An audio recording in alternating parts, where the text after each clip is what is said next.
mesdames et messieurs, donc merci d'abord d'être venus à cette université d'automne 2022, qui est la reprise des universités que nous avions faites depuis 2013 jusqu'à 2019.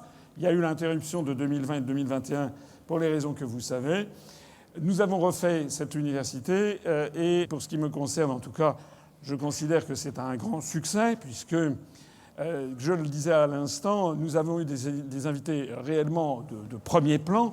Loïc Le Floch-Prigent, Henri Guénaud, Irina Dubois, Dimitri de Cocheco, Nicolas Meillan. Donc c'était vraiment des invités. Vous avez noté, je pense, la qualité de leurs interventions. Vous avez noté aussi, eux-mêmes m'ont dit, je l'ai dit tout à l'heure, ils m'ont dit à leur tour qu'ils avaient été frappés par le silence, l'écoute. Vous savez, quand on parle sur une tribune, on sait très bien lorsque les gens écoutent ou lorsqu'ils se laissent distraire. On a quand même fait des tables rondes qui ont été beaucoup plus longues que prévu. Et en fait, il y a eu un silence presque religieux de gens qui écoutaient et qui ensuite ont posé... Alors, il y a eu des gens qui ont peut-être été un peu frustrés parce que certaines questions n'ont peut-être pas pu être posées, mais globalement, c'était vraiment très bien. Je vous remercie encore une fois de cette qualité dont témoigne en fait le corps vivant de l'UPR que nous constituons tous et qui impressionne nos invités.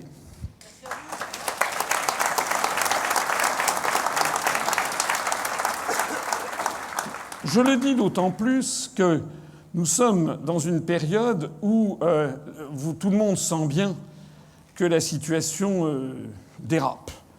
Tout le monde sent bien qu'il y a une espèce d'énorme nuage de plus en plus noir qui se lève sur notre pays, qui a gonflé, a grandi au cours des années antérieures, mais désormais les choses deviennent réellement graves et on n'en voit pas le bout.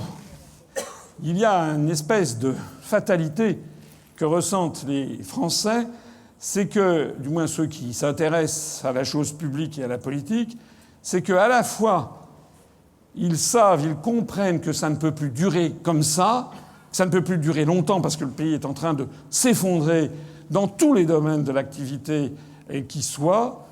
Donc les gens savent que ça ne peut plus durer, et par ailleurs, les gens voient ou constatent ou pensent que ça ne peut pas changer. Donc on est devant cette espèce de dilemme affreux d'un peuple qui a le sentiment à la fois que son pays s'effondre et qu'il ne peut rien y faire, on ne peut rien changer. Et ce qui le conforte dans cette situation, c'est que les débats de qualité comme ceux que nous nous efforçons de faire et que nous faisons, eh bien ces débats sont tout simplement interdits des grands médias. La pauvreté intellectuelle des médias, et notamment en matière politique, est absolument sidérante. Voilà, c'est d'ailleurs fait pour.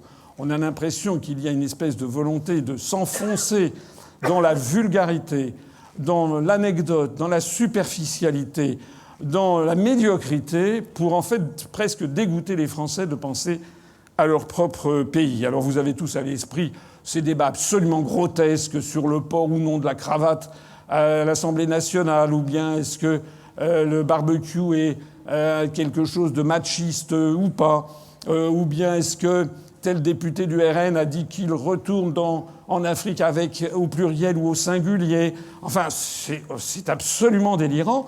Et pendant ce temps-là, les vrais sujets, les sujets les plus fondamentaux, ne sont pas traités, sont cachés. Voilà. Il reste donc, avec cette chape de plomb médiatique qui est imposée aux Français, il reste donc en fait, si vous regardez bien ce qui se passe, il reste donc en fait aux partis politiques deux tentations qui sont opposées l'une à l'autre et qui sont l'une et l'autre sans issue. La première tentation, c'est l'abandonnisme, si j'ose dire, c'est-à-dire l'esprit d'abandon que stigmatisait Charles de Gaulle, notamment, dont il parle dans ses mémoires de guerre. L'esprit d'abandon, c'est le gouvernement. Enfin, on a l'impression qu'il cède absolument sur tous les sujets, dans tous les domaines, il n'a d'idée sur rien. Il abandonne, il ne veut... L'abandonnisme se double souvent de l'idéologie du pas de vaguisme, c'est-à-dire on ne fait pas de vagues, on a peur de BFM TV, on a peur des grands médias, il faut surtout pas faire ceci, il faut surtout pas faire cela. Ils ont engrammé, comme on dit en termes psychiatriques, l'idée même que la France puisse décider par elle-même des choses. Donc c'est exactement ce que l'on appelait jadis la politique du chien crevé au fil de l'eau. et qui est la politique en fait du gouvernement. D'ailleurs, les médias ne s'y trompent pas puisqu'ils ont titré récemment sur les états d'âme de M. Macron qui, paraît-il, ne verrait pas bien son quinquennat.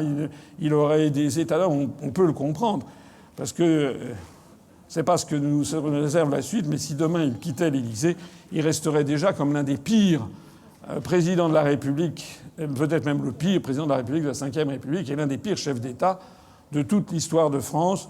On va peut-être remontrer, je ne sais pas, à Chilpéric II pour trouver quelque chose de pire. Voilà. Donc on est devant cette situation des partis dits de gouvernement qui pratiquent l'abandonnisme. Ils n'ont plus d'idée sur rien. Il y a les partis qui sont dans l'opposition mais qui briguent et qui se prétendent partis de gouvernement. Ils n'ont d'idée sur rien, ils ne savent pas ce qu'ils veulent, ils ne veulent pas ce qu'ils savent, comme disait Charles de Gaulle. Et donc ils sont là, ils veulent être calife à la place du calife, mais ils ne savent même pas pourquoi. Je pense par exemple aux Républicains, où l'on nous explique qu'il faut tout changer. Il faut tout refonder. C'est un des grands principes, vous savez, de la politique. On va tout refonder. On va interroger les Français. Il faut tout changer. La marque LR est morte. C'est ce que M. Retailleau a dit. La marque, il parle comme si c'était une créature de marketing. La marque LR est morte. On va écouter les Français et on va tout refonder. Alors quand vous entendez ces mots, refonder, écouter les Français, il y a quelques mots codés comme ça. On va faire les états généraux. On va faire une espèce de consultation citoyenne. Tout ça, ce sont des mots qui reposent sur du vide. Il y a un jardin célèbre qui date de l'époque Ming, qui se situe dans la ville chinoise, dans la ville de Suzhou, et qui s'appelle le jardin du maître des filets. C'est non loin de Shanghai. Et dans ce jardin du maître des filets, il y a un pavillon. Ça remonte donc au XVIIe siècle. Pavillon dont le nom en chinois, donc traduit en français, c'est le pavillon du vide amoncelé. La politique française pour les partis de gouvernement, pour LR ou pour le PS, c'est du vide amoncelé. Ils amoncellent du vide. En revanche, vous n'entendrez jamais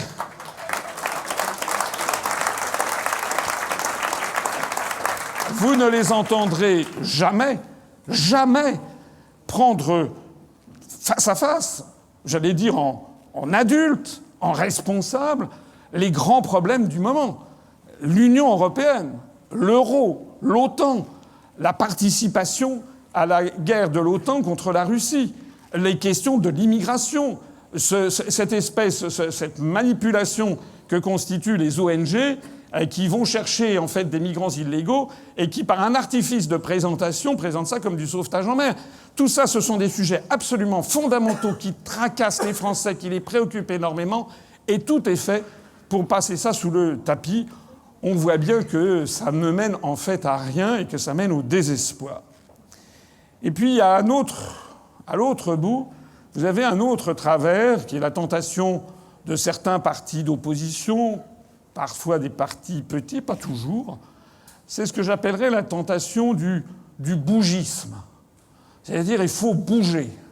Ça pourrait être aussi le scandalisme. C'est-à-dire, il faut faire un scandale. Alors, les spécialistes là-dedans, je ne vais pas tous les citer, mais on a à l'esprit notamment la France insoumise, mais aussi une maladie infantile de certains mouvements souverainistes qui consiste à faire des manifestations.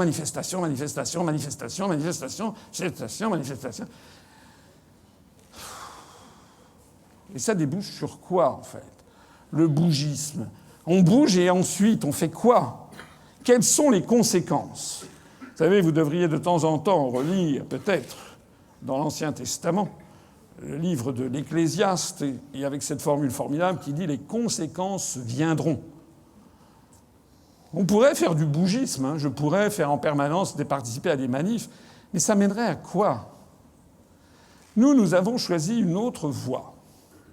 Nous avons choisi celle que De Gaulle appelait d'ailleurs la voie droite, lors de son discours à l'Albert Hall du 18 juin 1942, pour fêter le 2e anniversaire de l'appel du 18 juin. Il avait dit justement « On dit de nous, disait-il, que nous sommes difficiles. Voilà. On aimerait nous voir plus souples, plus coulants. Mais, dit-il, On nous reproche de ne pas vouloir transiger sur l'indépendance de la France, et dit-il, mais que serait devenue la patrie si Danton, si Jeanne d'Arc, si Danton, si Clémenceau avaient voulu transiger? Et il concluait cette période oratoire en disant que nous avons choisi la voie la plus simple, mais aussi la plus efficace, la voie droite. C'est-à-dire que nous, on ne fait pas du bougisme, on ne fait pas du scandalisme, on ne fait pas des trucs chez Hanouna. D'ailleurs, j'ai jamais été invité chez Hanouna, mais on ne fait pas des trucs, je sais pas. On n'est pas là en permanence essayer de capter l'attention. Nous, on fait un travail de fond qui est un travail d'information rigoureux des Français et fiable. C'est-à-dire que nous sommes là pour donner l'information, la bonne information. Alors, évidemment, c'est long, c'est compliqué. C'est parfois moins rigolo, évidemment, que de faire du scandale. C'est moins rigolo que de descendre dans la rue pour vociférer. Mais cette stratégie finit par payer parce que nous sommes tenaces et opiniâtres et nous savons ce que nous voulons.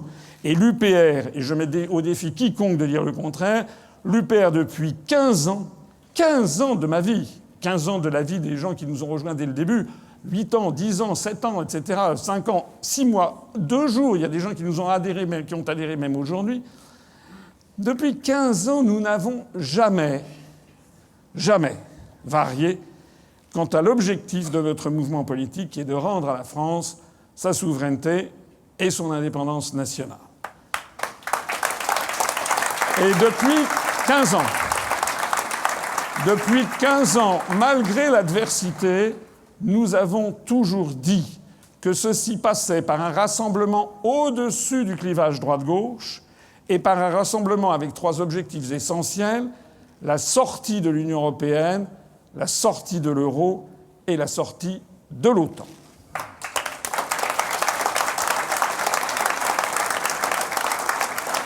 Alors évidemment, on pourrait être comme certains recommandaient à Charles de Gaulle de dire « mais non, adoucissez votre discours, ouvrez... » Non. De Gaulle avait dit « nous ne pouvons pas, nous sommes trop faibles pour pouvoir transiger. » Donc nous ne transigeons pas. Et ce qui me conforte dans le bien fondé de cette stratégie de long terme, eh bien, ce sont plusieurs éléments. Le premier élément, c'est ce à quoi vous venez d'assister aujourd'hui. C'est-à-dire d'avoir des personnalités qui sont d'horizons variés.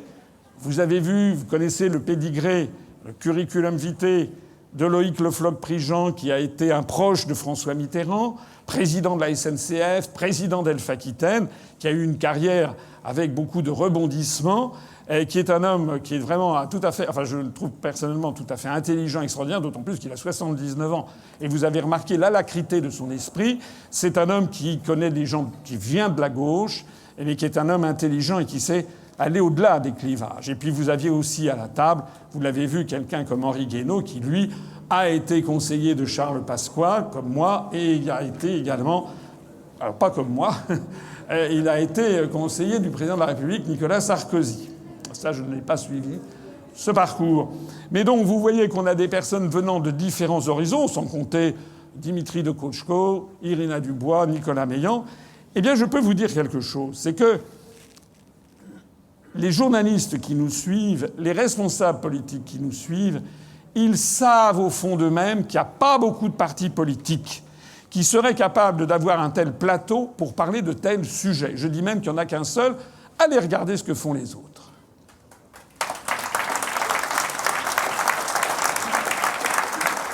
Ça veut dire quoi? Ça veut dire que nous ne sommes pas extrémistes. D'ailleurs, je mets au défi quiconque de trouver à l'UPR depuis 15 ans la moindre trace de propos extrémistes.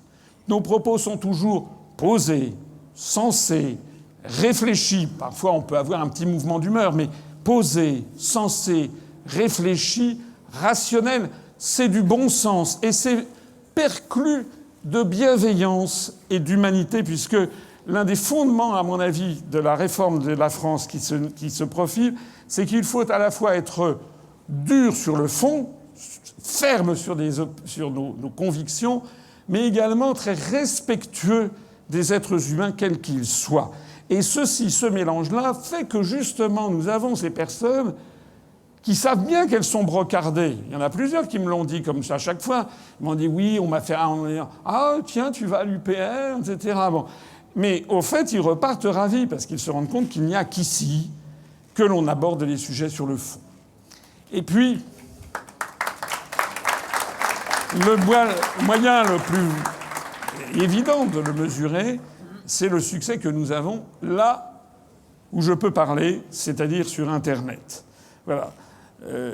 Pour reprendre une formule heureuse de Dimitri de Kochko tout à l'heure, il y a des gens qui me disent « Oui, vous n'avez pas une bonne communication ». Et pour reprendre ce qu'il disait, je dis « Oui, on nous reproche d'avoir une mauvaise communication. Comment faire autrement quand on ne nous donne pas la parole ?»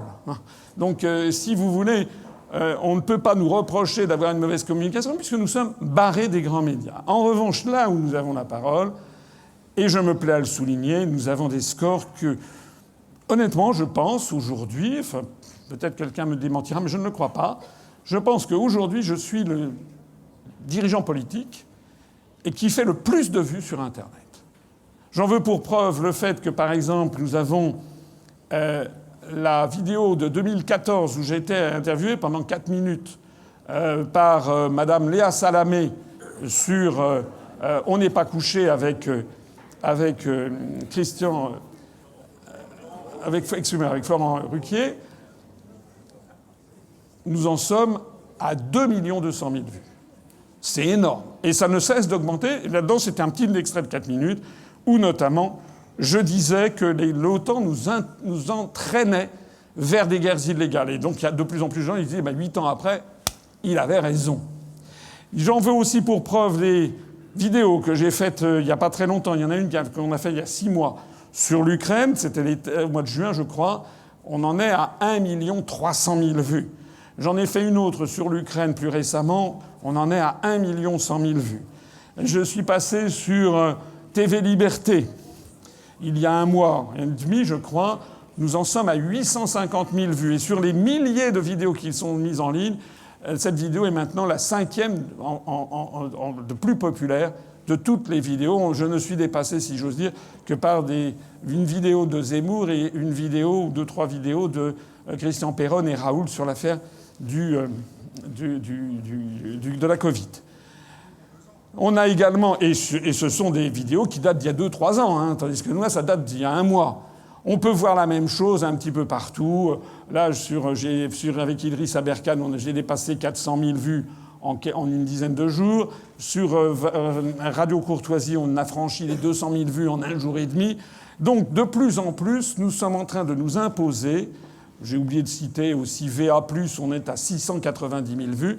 Allez regarder les autres responsables politiques et vous verrez que, honnêtement, alors il y a des gens il y a des personnalités qui font beaucoup de vues.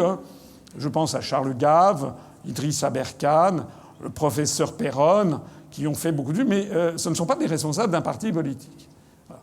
Et donc je voulais vous le dire, ça prouve quoi ? Ça prouve que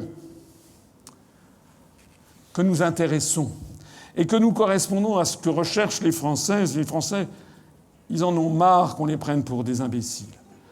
Les Français, ils veulent qu'on leur parle vrai, qu'on leur dise la vérité. Et vous savez, il y a un très joli proverbe égyptien que j'aime à citer. C'est un proverbe qui dit « La force de la vérité, c'est qu'elle dure. »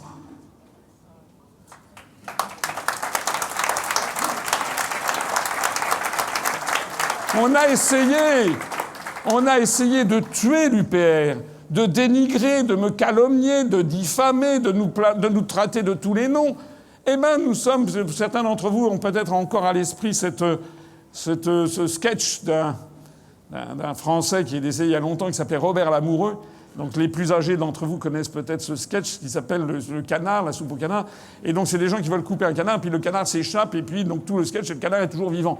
Eh bien nous sommes toujours vivants. Voilà, ça fait 15 ans. On m'a tout expliqué comme quoi nous n'aboutirions à rien. Eh bien ça n'est pas vrai. Non seulement on n'aboutit pas à rien, mais on draine de plus en plus de gens qui nous suivent et qui nous écoutent. Alors, la suite des événements, elle est toute tracée. Nous allons continuer dans notre parcours et dans notre être. Nous n'allons pas faire des alliances pour faire des alliances. J'ai déjà eu l'occasion de m'exprimer sur le sujet. Les gens qui croient qu'il suffit d'ajouter des choux et des carottes pour faire un score se trompent. Voilà. Je le citerai, j'ai déjà eu l'occasion de le dire.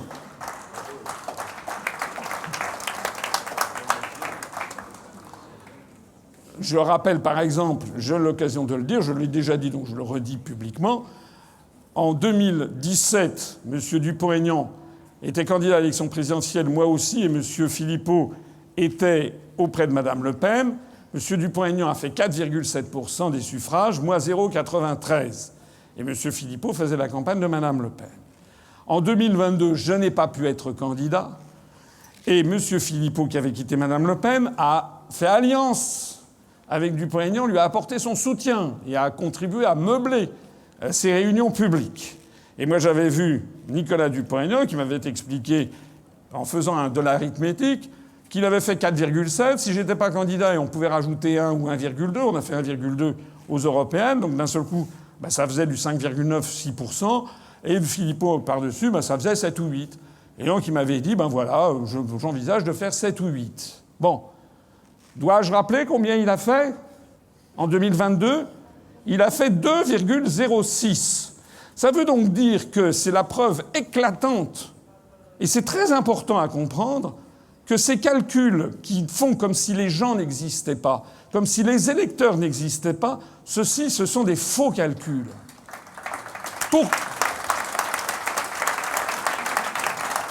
Et pourquoi ça ? Je trouve Nicolas Dupont-Aignan sympathique, par exemple. Mais Nicolas Dupont-Aignan, c'est le moins que l'on puisse dire, ce n'est pas être offensant à son égard que de le remarquer, c'est quand même quelqu'un qui a beaucoup changé de pied, de programme tout au long de sa carrière politique. Mais il y a une chose qui n'a jamais changé, c'est qu'il a toujours dit qu'il ne voulait pas sortir de l'Union européenne, de l'euro et de l'OTAN. Comment est-ce que nous allions faire une alliance alors que nous, c'est inscrit dans notre ADN, puisque lorsque j'ai déposé les statuts à la préfecture de police de Paris de l'UPR, c'est inscrit dans nos statuts sortis de l'Union européenne, de l'euro et de l'OTAN. Donc comment est-ce que je pourrais, ne serait-ce que garder la face, comme disent les Chinois, mianzi on dit en chinois, la face, comment est-ce qu'on pourrait se regarder en face si, alors que depuis 15 ans j'explique que c'est ça qu'il faut faire, on fait alliance de circonstances avec quelqu'un qui dit exactement le contraire. C'est justement de ça que les Français ne veulent pas. Les Français ne veulent pas que nous fassions des alliances de circonstances avec des gens qui ne pensent pas comme nous. Ça ne veut pas dire, bien entendu, qu'on reste dans notre tour d'ivoire. J'ai déjà eu l'occasion de le dire, le 31 janvier 2020, tout le monde a pu voir, du moins sur la sphère Internet, que j'avais, et je suis toujours d'ailleurs, le responsable politique à avoir rassemblé le plus de monde sur une scène dans une salle. C'était le 31 janvier 2020 pour fêter le Brexit, où j'avais rassemblé autour de moi Nicolas Dupont-Aignan, Florian Philippot, Jacques Cheminade, Jean-Frédéric Poisson, Georges Kuzmanovic, Dominique Jamais, Gilles Casanova, un ancien du Parti socialiste, Pierre Lévy, un ancien communiste qui est le rédacteur en chef du magazine Rupture, et également le directeur de cabinet du comte de Paris, que j'avais vu quelques jours auparavant, le comte de Paris, et qui n'avait pas souhaité participer, mais qui m'avait dit « je vous enverrai mon directeur de cabinet ». Le comte de Paris, pour ceux qui ne le sauraient pas, étant le prétendant au trône de France. Pourquoi j'ai fait ça ? Parce que j'essaye de rassembler tout le monde, comme le faisait De Gaulle d'ailleurs. D'essayer de rassembler tout le monde, y compris des monarchistes, y compris des républicains, des deux rives, des gens de droite, des gens de gauche. Personne n'a rassemblé autant de monde que moi ce jour-là. Et quelle en a été la conséquence ensuite ? C'est qu'au lieu que ce soit l'embryon d'une dynamique, tous les candidats, toutes les personnes qui étaient là, pratiquement toutes, ont annoncé dans les semaines suivantes leur propre candidature à l'élection présidentielle. M. Kuzmanovic, M. Philippot, M. Dupont-Aignan, M. Cheminade, M. Jean-Frédéric Poisson. Il n'y a que le comte de Paris qui n'a pas candidaté pour être président de la République. Voilà. Donc tout ça pour vous dire que la politique, c'est autre chose que ça. Ce ne sont pas des combinaisons d'appareils. C'est pas ça, la politique. La politique, c'est un souffle, c'est un mouvement, c'est une vision de la France. C'est aussi la certitude, ou pas, que vous avez un responsable politique qui va pouvoir sortir la France du pétrin parce qu'il a fait preuve de courage, d'abnégation et de ténacité contre tout et contre vents et marées pour faire triompher ses opinions.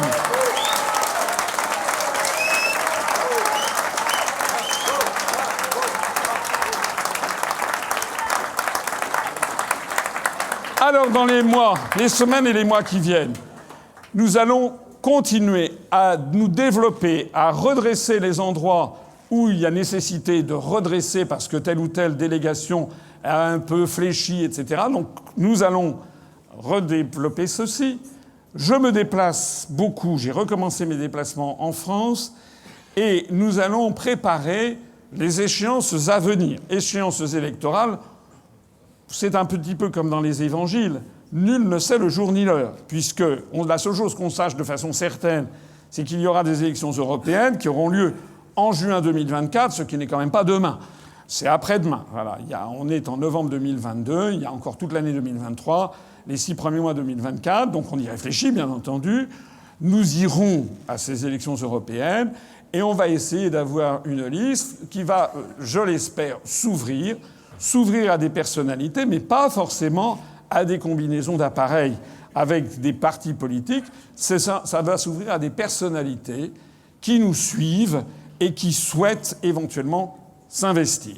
J'en profite pour dire que nous gardons aussi un œil sur la possibilité qui fait les délices des paparazzi parisiens qui sont, paraît-il, les états d'âme de M. Macron. Et donc, M. Macron envisagerait de faire une dissolution de l'Assemblée nationale. Alors, si tel était le cas, ça peut arriver à tout moment. Je ne suis pas sûr que ça arrivera si rapidement que cela, parce que je pense que c'est un véritable pari que M. Macron prendrait, qu'il n'est pas sûr du tout de gagner.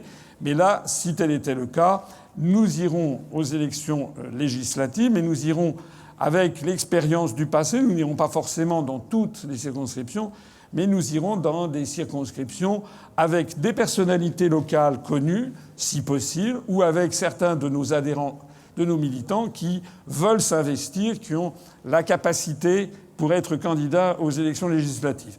C'est d'ailleurs l'une des tâches de Norbert, j'en ai parlé tout à l'heure, que de sélectionner un petit peu les talents, les personnes qui veulent s'investir dans cette direction. Voilà.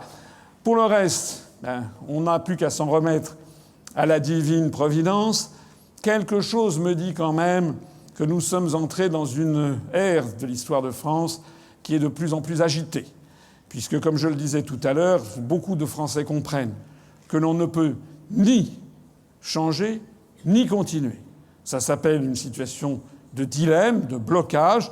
Ça ressemble, vous savez, à l'âne de Buridan qui était mort puisqu'il hésitait entre boire et manger dans son sac de son. Donc, ayant hésité comme ça, il en est mort puisqu'il n'a jamais réussi à se décider. En fait, je pense que des événements extérieurs peuvent modifier singulièrement la situation. Les événements extérieurs qui sont notamment corrélés à la guerre en Ukraine, à ses conséquences, on en a longuement parlé au cours de la journée, des conséquences dramatiques qui vont arriver pour l'économie française et l'économie des pays d'Europe, à commencer par l'économie allemande, des conséquences qui ne vont peut-être se manifester moindres que prévu peut-être cet hiver, si l'hiver est clément par exemple, mais comme on l'a rappelé tout à l'heure, Nicolas Meillan l'a rappelé, ça n'est pas très difficile de franchir le premier hiver puisque les cuves étaient déjà à peu près pleines au mois de juin. Alors que si d'aventure nous n'avons plus de cuves pleines, si les cuves sont vides au mois de février ou mars de 2023, la suite va être très difficile. Et puis de façon plus générale, on voit bien qu'il y a une distance de plus en plus importante entre les pays de l'Union européenne. Non seulement le divorce franco-allemand, enfin divorce d'un couple qui n'a jamais existé, Comme l'a dit tout à l'heure Nicolas Meillon avec une formule que j'ai trouvée assez rigolote, en fait, le couple franco-français est un concept, le couple franco-allemand est un concept éminemment franco-français. Donc c'était assez drôle, c'est exactement ce que je dis depuis 15 ans. Mais il n'y a pas que le problème entre la France et l'Allemagne. Il y a le problème entre l'Allemagne et les autres pays de l'Union européenne. Il y a le problème entre la France et l'Italie. Il y a le problème entre la Pologne et l'Allemagne. Vous savez quand même que la Pologne a demandé officiellement, c'est sur le site officiel Internet du ministère des Affaires étrangères polonais, la République de Pologne demande 1300 milliards d'euros de dédommagement pour la Seconde Guerre mondiale. C'est quand même... D'abord, c'est une somme colossale. Et deuxièmement, c'est vraiment ressortir les fantômes du passé. Et c'est pour rétorquer à l'Allemagne qui est perçue, à tort ou à raison, par un certain nombre d'autres pays de l'Union européenne comme ayant des velléités de devenir le quatrième Reich. Les relations entre l'Allemagne et la Hongrie sont également au plus bas. Elles sont très mauvaises entre l'Allemagne et la Grèce. Les relations entre tous ces pays, notamment au sein de la zone euro, sont exécrables. Je l'ai dit, je le répète, contre vents et marées, personne n'en parle en France, mais la situation de l'euro est grave. D'ailleurs, vous avez noté tout à l'heure, en fin de matinée, que lorsque cette question est arrivée sur la table, je sentais qu'il y avait à la fois Nicolas Meillan, Loïc Le Floch Prigent et Henri Guénaud, décidément, et Henri Guénaud qui s'agitait parce que chacun avait son mot à dire. Il y a vraiment beaucoup de choses à craindre sur la question de l'euro, qui n'est pas du tout exclu que les Allemands, un jour prochain, décident que c'est fini et que la BCE ne peut plus acheter sur le marché secondaire des obligations françaises et italiennes à 10 ans. Alors ça paraîtra très technique, mais si d'aventure la BCE a annoncé ça, parce que l'Allemagne aurait dit c'est terminé, ça veut dire que dans les jours qui suivent, on assiste à une explosion des taux d'intérêt sur les dettes françaises et allemandes, donc on a une immense crise de l'euro et peut-être un éclatement de l'euro. Alors, je ne le souhaite pas de façon à chaud comme ça. Je pense que nous devons faire en sorte d'être prêts à tout moment. Voilà ce que je voulais vous dire. Je voulais vous dire de tenir bon, comme je le fais depuis 15 ans, d'être en fait digne de nos ancêtres, digne des meilleurs moments de l'histoire de France, ce que De Gaulle sans cesse disait d'ailleurs. Nous avons eu des hauts et des bas, comme tous les peuples d'ailleurs, mais quand même pensez à tous ceux qui ont bâti la France, pensez, si vous êtes là, vous êtes sans doute comme moi, vous pensez de temps en temps à des gens que vous avez pu connaître étant petit. Moi j'ai connu mes arrière-grands-parents paternels, avec un arrière-grand-père qui était né en 1870, qui me faisait peur, mais j'étais tout petit, c'était en 1900. Il est mort à 95 ans en 1965, et il était habillé tout en noir, et il me faisait peur parce qu'il avait des grosses moustaches, un peu à la Bismarck, voilà. Et c'était un Français comme on n'en fait plus, enfin si, comme on en fait toujours d'ailleurs, mais qui était Français jusqu'au bout des ongles. J'ai un ancêtre également, quelqu'un m'en a parlé aujourd'hui, alors beaucoup plus ancien, qui, le 21 juin 1789, a signé le cahier de doléances dans le village de Saint-Denis-de-l'Hôtel du Loiret face à Jargeau. J'en ai parlé avec la délégation du Loiret tout à l'heure, qui était mon ancêtre direct et qui a signé le cahier de doléances. Il s'appelait François Asselineau. Et il protestait contre les conditions de vie du peuple français à l'époque. Voilà ce que je voulais vous dire. Soyons fiers de notre pays.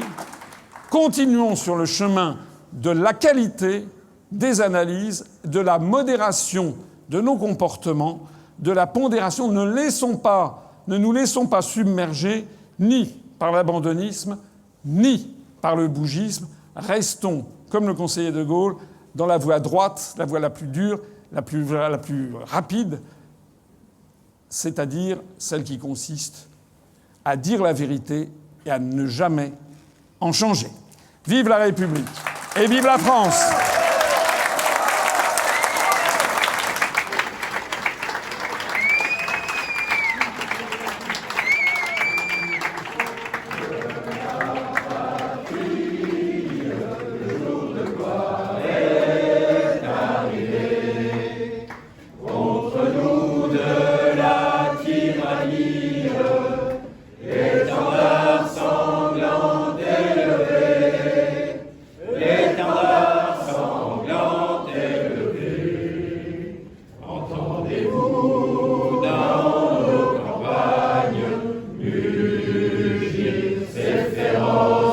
soldats